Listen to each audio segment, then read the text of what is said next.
tātou katoa. Welcome into another episode of Playmakers Rugby Stories, where we catch up with one of past players, present players, future players. And this week we have a special one for you. 179 Super Rugby caps for the Chiefs, 43 tests for the All Blacks, and captain of the New Zealand Sevens, my man, Liam Messam. How's it, my bro? Kia ora mātua. Now, I want to touch on the Sevens. I remember, you were a young fella, and I was captain at the time. You being my roomie, I mean, a lot of obviously positive influences there. Oh, yeah, you can say positive if you want. I got a few red cards and yellow cards in my time, and I'll put them down to yourself, Mātua, Parkinson and Eric Rush. But I had some great role models to look up to when I was a young fella. Role models, A, you were messy as a roommate, and B, I'd seen you get a toasted sandwich, you come just for one back by yourself. Not one for me. Bro, I still remember your rules, bro. You're like, I need my bath temperature at this certain temp, and I need my pillows fluffed just before I go to bed. Yeah, I want to crack on into probably a really important period, I suppose, for the Chiefs and yourself, obviously, the 2012 and 2013 seasons. 2012, you had a new coach come into the regime, as Dave Rennie. For you, what did he bring as a coach into this Chiefs setup? He probably brought a lot more understanding of who we were with our identity as Chiefs. Everything changed in 2012. We changed facilities. We moved from the stadium. Yeah. If you know what Waikato Stadium, that's where Waikato is based now, but that's where the Chiefs were also based. And it was a bit of a dungeon. You didn't get much daylight down there, and we actually moved to the facility the Chiefs are now at Ruakura. And we built that with our own hands. I remember we were going in pre-season, smashing it up with hammers and sledgehammers and doing what we needed to do to get that building to what it is now. And we just started fresh. Ren's obviously recruited really well. We had no superstars back then. We had Brodie Retallick and Sam Cairns, but they were kids back then. No one knew who they were, so he just recruited really well. Just got his phrase, his quote, his favourite quote is just good working hard buggers, and that's what we were. We just worked really hard for each other. Pre-season was probably one of the most interesting pre-seasons I've had. We've done a lot of team building. You know what pre-season's like. Yeah. Usually you just get smashed for 2-3 weeks. You're just running and doing weights and that's it. But we actually, first day we had a rugby ball and we're doing skills and we're understanding our roles and our positions and the different skills that were required to play the game plan that the coaching staff wanted to have. So that was a first for me. Like I said, usually pre-season you're just up and down hills running.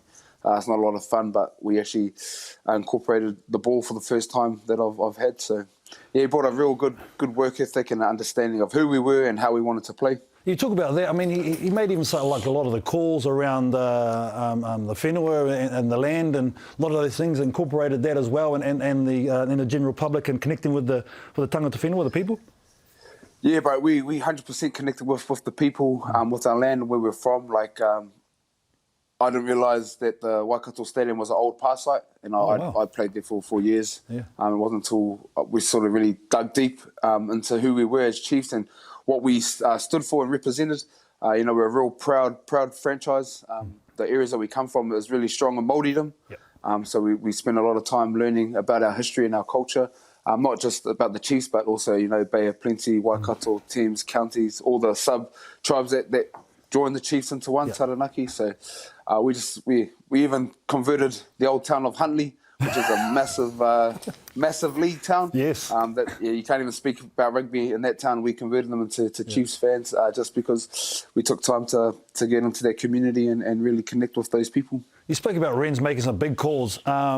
He had to. He got rid of a whole bunch of players, and as you spoke about, brought on some new ones like Aaron Cruden, and he spoke about Brodie. And Craig Clark, your offsider there. I mean, so straight off the bat, I suppose, just connecting as that group, that would have been huge for them.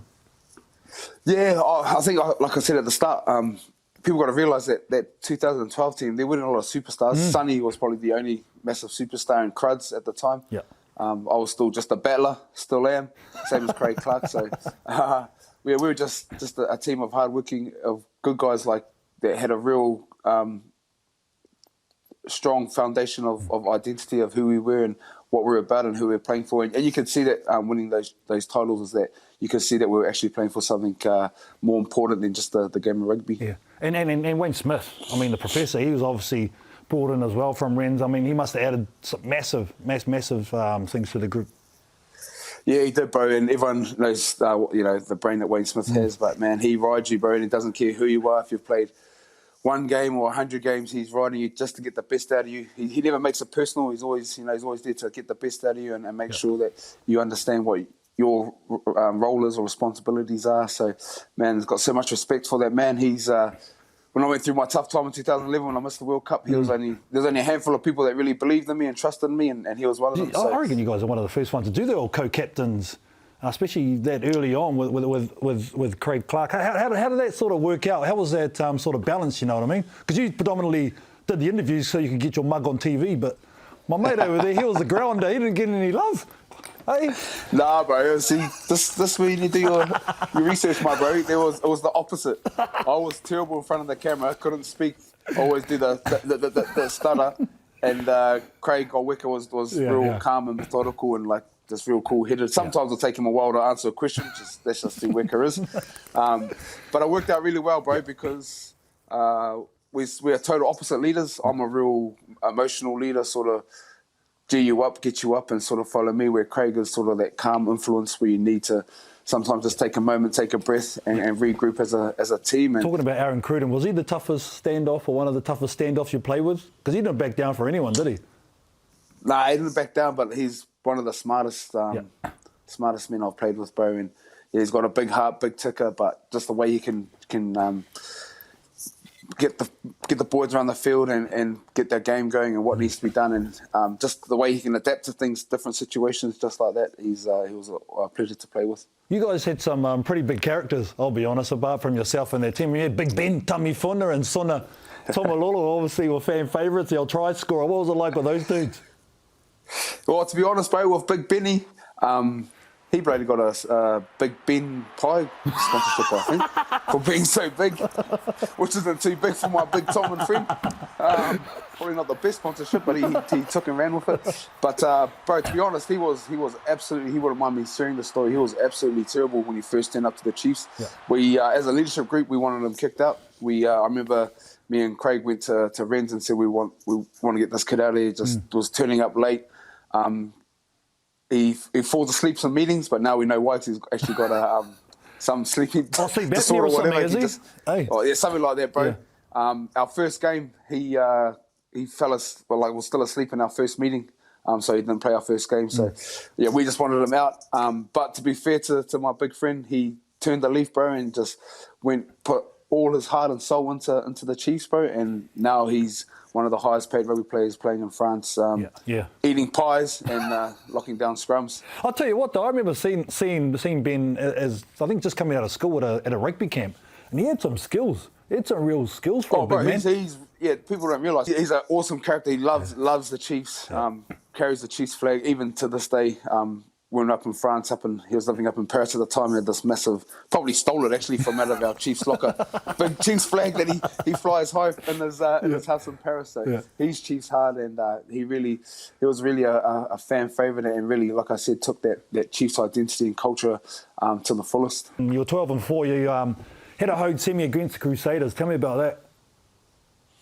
Yeah, I just remember it was probably the first time in a while that Waikato Stadium has been sold out. Rammed, yeah. I just remember the vibe and the atmosphere was just unbelievable. And man, on that day we probably could have beat anybody. We probably could have beaten the All Blacks. Like we were just we were just so zoned in. The boys were just fizzing at everything, and we really prided ourselves on our defense and our physicality.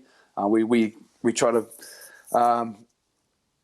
have a little bit of difference about ourselves, and we probably pushed the boundaries a bit with the rules and cleaning out and whatnot. But I thought that was our identity, and that sort of separated us from everybody else. And it's funny, after that year, I think they changed a few rules, especially on the breakdown. That's Wayne Smith again and Tom Commentary's sort of ways. But no, I just remember that game, bro. Just the atmosphere was just unbelievable, and I remember, I think Dizzy had a shot right at the end to win it, penalty kick to win it, and it fell short. I think the mighty Waikato wind sort of pushed his ball to the right a bit. And then, we just pumped it. We just kicked it, 22, kicked it down long and just defended for, bro, I think it was like 3 or 4 minutes. I remember just defended. And actually, I think they started in our 40 and we ended up finishing in their 40 defensively, which is pretty huge, massive effort from the lads. So now we're pretty buzzing after that one. But just tell me, for you, like you say, that being there and being identified with the people in the land, how awesome was that build up for that final? Oh, it was good, bro, too, because to be honest, 2009, I'd been in the same situation in Pretoria, and we got an absolute hiding. It was like 50 points or something, bro, and I still remember to this day that final when I think we kicked off in the second half to the Bulls, and they literally caught it and drove like 60 metres with Bucky Sporto and Victor Matfield just like shaking their head, and their Loftus crowd just going nuts at them. And I just remember that preparation that we had, and we enjoyed it, but I think we probably enjoyed it too much. We always say that we want to enjoy the occasion, enjoy the week building into the final. I think we probably enjoyed it too much. But then this time, I could use that experience on our lads, and we just done what we always done, and that's work hard. That was our biggest strength, was that we just worked hard for each other, and we done everything we need to do during the week. You're not going to get fitter or stronger, so we just made sure we're sharpening up, and we just done everything, like I said, all our homework, still worked hard, and just ripped into the final. I think one image that really stuck with me and a lot of people watching was the haka that you guys performed after that final win. I mean, no Super Rugby team had done that previously. So what was the makings around that? How did that come about? Yeah, I think the same again, just really connecting to our identity and who we are and who we want to be. I remember we're sitting in a room, myself, Tanedo Latimer, Dave Rennie, and our cultural advisor, Order.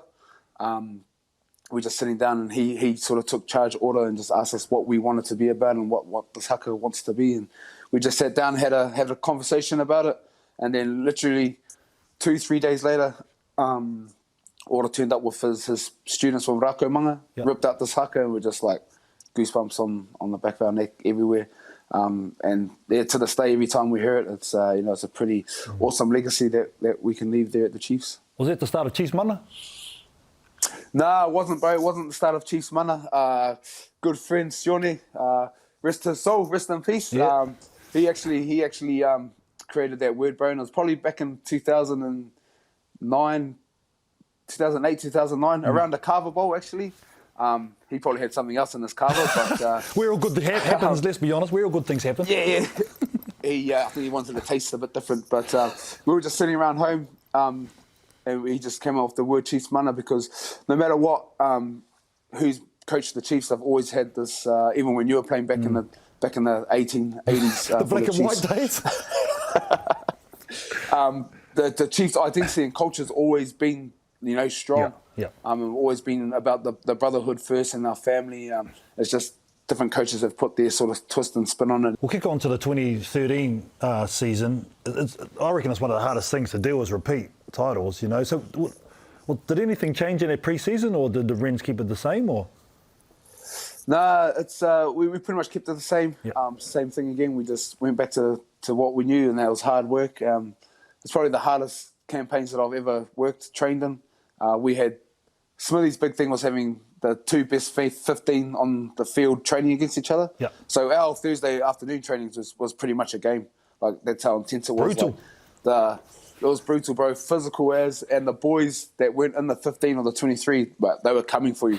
Like, the coaches go up to them and like, you want to play next week? Well, this is where you prove it. And like, they don't tell us. We're just getting ready to play a game. So we're like, sort of, you have to be on every training, because these boys that wanted to crack the 23 or 22 back then were just flying and honing in. So, we worked each other really hard. Same thing in 2013. But what I really enjoyed about 2013 is that no one even gave us a chance, because 2012 we had a couple of young fellas, but then 2013 no one thought we could go back to back, and we lost some players. We got some new players, some new young fellas again, and then sort of just done our work during the season, and we've worked hard enough to make the final again. Was there anyone in particular who had a go at you at the Thursday training? We've just been a big bully like normal, my mate. I've had a couple of scraps. The thing is, I would get a bit worried as a leader if we didn't have a few scraps in a couple of weeks. I just think it's always good to have a bit of edge and a bit of competitiveness. Have that competitive steel and just have something about you. Brody Vitalik actually, his first, this is back in 2012, Tom Coventry at the time, I don't know if he'd done it on purpose, but he got the last year's team forward pack to train against the new guys coming in, and we're doing live mauling, and like I said, it was physical, it was full on. We just ended up having a big punch up, and big Brody, young Brody at the time, he's like 19, whatever, sloppy as, just full punch up, and he's in there, like not taking a backward step, and I was just like, phew, that's mean, because I remember when I was in the sevens, and we all know Matua Parkson was a hell of a player, but he used to love flying in with his shoulders, elbows or whatnot. first. And I remember, elbows first, hit first, and ask later. That's what he told me. But I remember him. I can't remember someone told me, he goes, "Don't worry about Matsi, like just hit him back, and then he'll get your respect." So I remember one camp, I sort of just smacked him on the nose, and I was just like, "Ooh!" And I thought he was just going to be a crack, and he just looked at me, he's like, "Mean boy," and I was just like, "Ooh," and that's the same sort of thing when I saw Brody. When Brody sort of stood there and just went at it, just held his ground and just went toe to toe, and I was like, this kid's got something special about him. And we'll go on to the Super Rugby final where you played the Brumbies. The first half, I think, wasn't too good. Christian Lealiofano had actually played pretty well. So what was said in that sheds under pressure? Oh, man. I honestly can't remember what happened. I think it was pretty calm. It was pretty calm, to be honest. I don't think we had fired a shot in that first half. And the Brumbies definitely came to play. And we were just banking on, we just had to get back into the game, trust our process and trust what was good for us. Don't worry about them. And we just got that momentum back. Rugby's all about momentum changes and shifters. And, we're just trying to change the momentum back to our favour. And with a sold Waikato Stadium behind us, we knew if we got it rolling, it would be pretty hard to stop. We talk about momentum. I think it was like 17 minutes to go. You're 10 points down. And you scored the try to get that momentum. Obviously, you called your own number. I saw the scoreboard, I was like, stuff this, I'm going to do it all myself. But I mean, it was a massive You momentum. fellas are useless, I'm doing it by myself. Shot LeBron? No, it was actually an old school scrum move. That Sammy Kane was supposed to come around and get the ball off me. And I was waiting, and he wasn't coming. And then I just saw a bit of a hole and just ran 60 metres with 10 guys on my back and scored the try. It's 4 metres, but you did get yourself into the game. 4 metres. I mean, but you got the MVP of that final. I mean, but it was a very different win than the previous year, wasn't it? That second final. Yeah, it was, bro. And again, like I said, it was because people didn't think we could do it again. And the team that we had wasn't as talented as 2012. And that's what was really pleasing was that, and we just had worked so hard, gone sort of under the radar a bit because people didn't really think we could do it. We definitely themed the whole year on being able to go back to back and talked about other great teams and other sports that have gone back to back and how hard it actually is to go back to back in professional sport. And I think maybe the Crusaders and someone else were the only teams that were better to do that. So we wanted to write our own history, our own legacy, and to be able to do that, we had to win 2013. I mean, you've been around playing professional for a while, 17 years, I think, all over the world. Is that one of your 2 favourite years you ever played?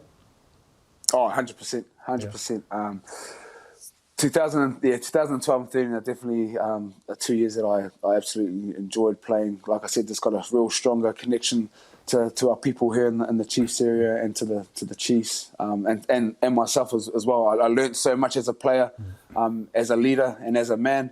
So I remember 2011, I missed out on the World Cup and I got challenged on my game and I could have gone 2 ways. I could have just gone overseas and cashed up straight away, or just take all that disappointment and that challenge and go towards it. And if it wasn't for the Chiefs and Dave Rennie, Wayne Smith, Andrew Strawbridge and Tom Coventry and those years, I wouldn't be where I am today.